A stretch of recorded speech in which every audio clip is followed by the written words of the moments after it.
नमस्कार दोस्तों। तो जैसा कि मैं आज आपसे बात करने वाला हूँ केदारनाथ यात्रा के बारे में। ये एक ऐसी यात्रा है जहाँ पर हर किसी का जाने का एक सपना होता है कि वहाँ पर एक बार जाकर बाबा जी के दर्शन ज़रूर करें। तो मेरा भी सपना था, मगर मैं वहाँ पर 2 बार होकर आ चुका हूँ। तो मेरा जो भी वहाँ पर अनुभव रहा है कि कैसे मुझे वहाँ पर चढ़ाई करने में कठिनाई हुई है, क्या क्या मुझे चीज़ें लेके साथ में जाना ज़रूरी था, कहाँ मुझे रूम लेना चाहिए था, कितने रुपए का मुझे रूम का फेयर पड़ा, कहाँ से कहाँ तक टैक्सी में मुझे फेयर पड़ा, तो पूरी जानकारी मैं आपको इस वीडियो में दे दूँगा। क्योंकि मैं दोनों टाइम पर जा चुका हूँ, सीज़न के टाइम पर भी और ऑफ सीज़न के टाइम पर भी। तो इसलिए वीडियो को स्किप बिल्कुल मत करना। आपको यात्रा में जाने से पहले आपको पूरी जानकारी इस वीडियो द्वारा मिल जाएगी। तो शुरू करते हैं वीडियो को।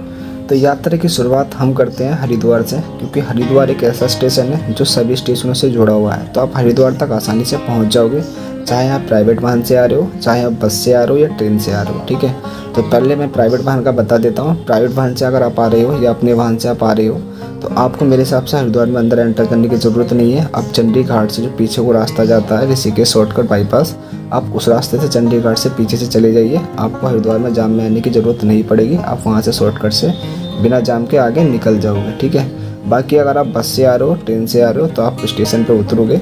स्टेशन पर आने के बाद में थोड़ा सा आगे चलने के बाद आपको रोड ब्रिज दिखाई देगा। रोड ब्रिज के सामने ही आपको प्राइवेट बसें खड़ी हुई दिखाई देंगी जो कि केदारनाथ बद्रीनाथ के लिए जाती हैं। तो उन बसों का टाइमिंग सुबह 2 बजे से लेकर सुबह के 9 बजे तक रहता है। आपको उसके बीच में ही बस ले लेनी है, वरना उसके बाद आपको कोई भी बस नहीं मिलने वाली है। मगर मैं आपको एक बात बता देता हूँ, आप मेरे हिसाब से जितनी जल्दी हो सकता है उतनी जल्दी वाली बस ले लीजिए। मेरे हिसाब से 4 बजे वाली बस आपके लिए बेस्ट रहेगी। आपको उस 4 बजे वाली बस को ले लेना है और वहाँ से अपना सोनप्रयाग तक पहुँच जाना है। और बस का फेयर जो आपका होने वाला है, सीज़न के टाइम पर होने वाला है आपका 1000। बाकी आप अगर ऑफ सीज़न में जाते हो तो आपको 700, 600, 700 इतना ही रहता है। क्योंकि मैं दोनों टाइम पर जा चुका हूँ, वो मैं आपको बता रहा हूँ। ठीक है, तो आपको जो बस है वहाँ से पहुँचाएगी सोनप्रयाग तक। सोनप्रयाग तक जाने में आपको लगभग 10 से 12 घंटे लग जाएंगे बस से। अगर वहाँ पर कोई भीड़ होती है, लैंडस्लाइड हो जाती है, जाम लगा होता है, तो टाइम थोड़ा वो ज़्यादा भी आपका बढ़ सकता है। मगर मैक्सिमम टाइम इसका मेरे हिसाब से 10 से 12 रहता है, अगर आपको कोई भीड़ भाड़ या लैंडस्लाइड नहीं मिलती है तो आप जैसे ही आप सोनप्रयाग पहुँच जाते हो, आपको सबसे पहले वहाँ पर तलाश करनी है रूम की। क्योंकि रूम की व्यवस्था वहाँ पर सीज़न के टाइम पर बहुत कम मिलती है। मतलब रूम आपको मिलने में बहुत परेशानी होने वाली है। मेरे हिसाब से ज़्यादातर मिल भी जाती है। तो आपको जितनी जल्दी हो सकता है रूम की तलाश करनी है। रूम आपको वहाँ पर 4000 से लेकर 12-15 हज़ार रुपये तक जाने वाले हैं, क्योंकि सीज़न के टाइम पर इतना ही रूम वहाँ पर मिलता है। और बाकी आप डॉर्मेट्री लेना चाहते हो तो वहाँ पर एक धर्मशाला से ले लेते हैं। वो ग्राउंड बेड लगा देते हैं आपके लिए, गद्दे बिछा देते हैं, वहीं पर आपको नीचे लेटा देते हैं। जिसका पर पर्सन के हिसाब से 600 रुपये चार्ज लेते हैं वो, पर बेड के हिसाब से पर गद्दा आपको दे देंगे, उस पर आप लेट जाओगे। ठीक है, तो आपका ये चार्जेस वहाँ पर सोने के लिए लगने वाला है। अब सुबह ही जितनी भी जल्दी हो सकता है आप उठने की कोशिश कीजिए। लगभग मेरे हिसाब से 1 बजे या 2 बजे जितनी जल्दी आप उठ जाओगे, आपकी लाइन उतनी ही कम वहाँ पर मिलेगी। क्योंकि वहाँ पर आगे जाने के लिए आपका रजिस्ट्रेशन वेरीफाई होता है, उसके बाद आपको टैक्सी मिलती है। तो उसके लिए वहाँ पर पहले से लाइन लगा देते हैं। और सीज़न के टाइम पर अब की बार लगभग 2-3 किलोमीटर पहले लाइन लग गई थी, क्योंकि हम थोड़ा लेट पहुँच पाए थे। हमने स्टे जो है 1-1.5 किलोमीटर पहले कर लिया था। उसके बाद सुबह निकल के गए तो सुबह भी जाम था गाड़ियों का। वहाँ तक पहुँचने में हमें 1-1.5 घंटा वैसे ही लग गया। और वहाँ पर जाकर देखा तो पहले से ही 3-4 किलोमीटर पहले लाइन लगी पड़ी थी सोनप्रयाग से। तो सीतापुर तक लाइन हमें लगी हुई मिली थी। ठीक है, तो आपको मेरे हिसाब से सोनप्रयाग में जाकर स्टे करना। आराम करने के बाद सुबह को जितनी जल्दी हो सकता है उठकर अपना रजिस्ट्रेशन वेरिफिकेशन की लाइन में लग जाना है। और अपना जैसे ही लग जाओगे, आपका जितनी जल्दी रजिस्ट्रेशन वेरीफाई हो जाता है आपको आगे के लिए बढ़ा दिया जाएगा। आगे जैसे आप जाओगे आपको टैक्सी मिल जाएगी। टैक्सी आपको छोड़ेगी गौरीकुंड तक। तो टैक्सी का जो फेयर आपका लगने वाला 50 रुपये पर पर्सन के हिसाब से लगने वाला है। तो वो आपको मेरे हिसाब से 5 किलोमीटर और होता है आपका सोनप्रयाग से गौरीकुंड। तो उसके अंदर वो 50 रुपये का फेयर लेती है और आपको वहाँ छोड़ देती है। जैसे ही आप वहाँ जाते हो वहाँ पर आपको गौरीकुंड मिलेगा। गौरीकुंड में आपको स्नान करने के लिए गर्म कुंड में मिलेगा, वहाँ पर आप स्नान कीजिए। और अपना स्नान करने के बाद वहाँ से नाश्ता कीजिए, जो भी आपको करना है। करने के बाद वहाँ से चढ़ाई चालू कर दीजिए जितनी जल्दी आप कर सकते हो। तो चढ़ाई करते वक्त आपको क्या क्या सामान साथ में रखना है मैं आपको बता देता हूँ। आप हो सके तो एक डंडा साथ में ले लीजिए। अगर आपके पास साथ में फैमिली है या छोटे बच्चे हैं या बुजुर्ग है कोई, तो आपको मेरे हिसाब से छोटा डंडा साथ में लेके जाना चाहिए। डंडा वहीं पर आपको मिल जाएगा, वहाँ से डंडा ले लीजिए। एक कपूर की टिक्की अपने साथ ले सकते हो।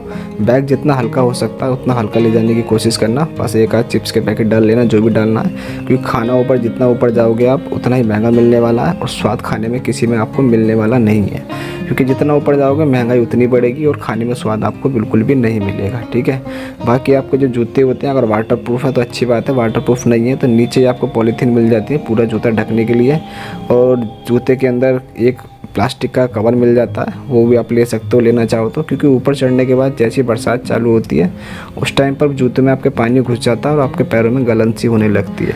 क्योंकि पहली बार मैं गया था तो मेरे साथ भी यही प्रॉब्लम फेस करनी पड़ी थी, तो इसलिए आप देख लेना आपको कैसे करना है।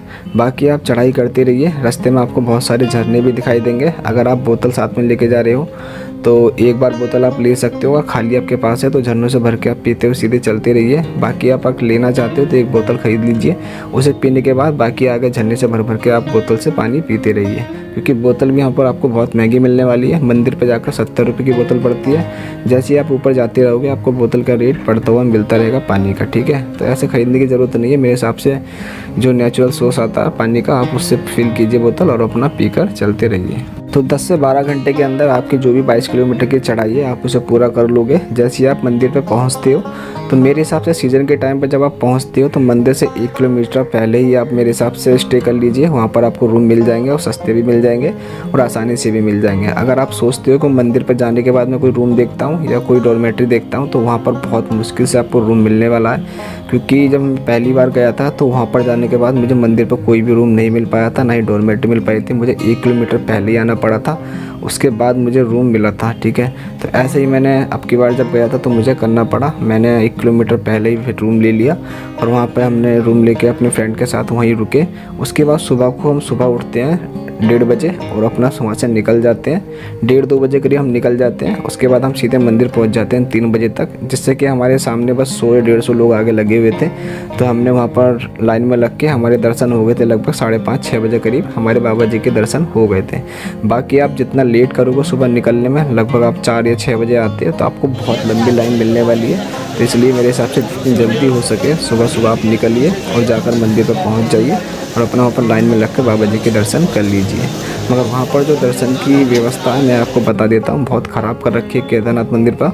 वहाँ पर वीआईपी लोगों की लाइन पहले लगा लेते हैं और वीआईपी लोगों की लाइन ना भी होती है उनसे पैसे ले लेके पहले दर्शन कराते रहते हैं। और जो लोग पहले से बेचारे लाइन में लगे हुए होते हैं, उनके पैर ठिठर रहे होते हैं, ठंड में भीगे हुए होते हैं, उन लोगों की लाइन ऐसी रुकी रहती है और वीआईपी लोगों को अलग से दर्शन कराते रहते हैं। तो इस व्यवस्था के ऊपर सरकार को कुछ ना कुछ वहाँ गौर देना चाहिए, वरना वहाँ पर जितने भी यात्री हैं उनकी आस्था हो सकता है धीरे धीरे कमज़ोर हो जाए और यात्री आना कम हो जाए।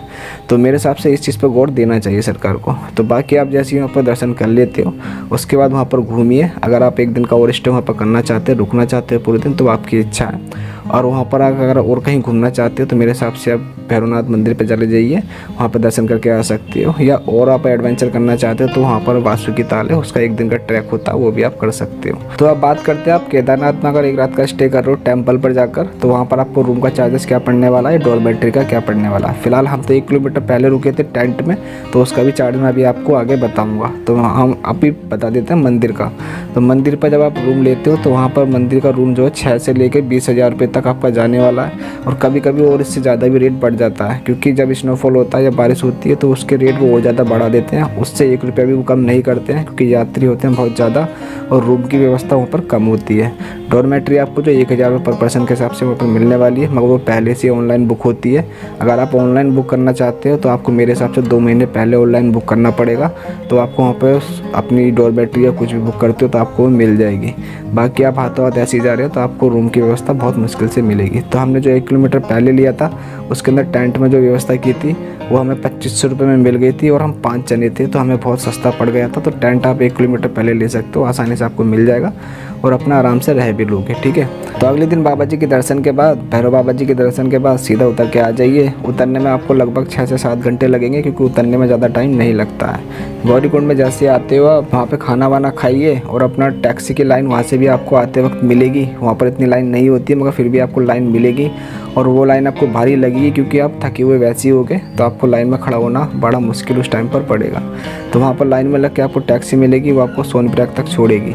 उसके बाद आपके पास अगर प्राइवेट वाहन है या अपना कोई वाहन है तो मेरे हिसाब से आप वहाँ से तुरंत निकल जाइए। जितनी आगे जाकर आप रूम ले सकते हो वहाँ पर जाकर लेना, क्योंकि सुबह को आप जिस टाइम भी जाओगे आपको बहुत लंबा जाम मिलेगा। तो इसलिए रात में आपके पास वाहन है कोई अपना तो जितने आगे ले जा सकते हो ले जाना। बाकी आप अगर चाहो सोनप्रयाग में तो सोनप्रयाग में भी स्टे कर सकते हो।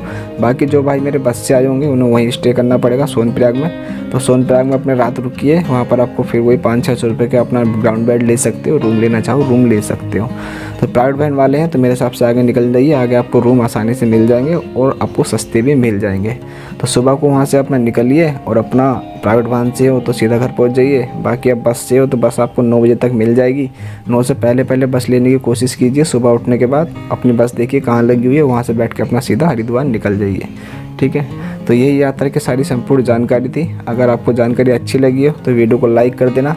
बाकी हम खाटू श्याम के लिए भी आगे एक ब्लॉग लेके आने वाले हैं और उसके अंदर संपूर्ण जानकारी के साथ लेके आने वाले हैं। तो इसलिए चैनल को सब्सक्राइब कर लेना, वीडियो को लाइक कर देना। बाकी मिलते हैं आपसे अगली वीडियो में। बाय।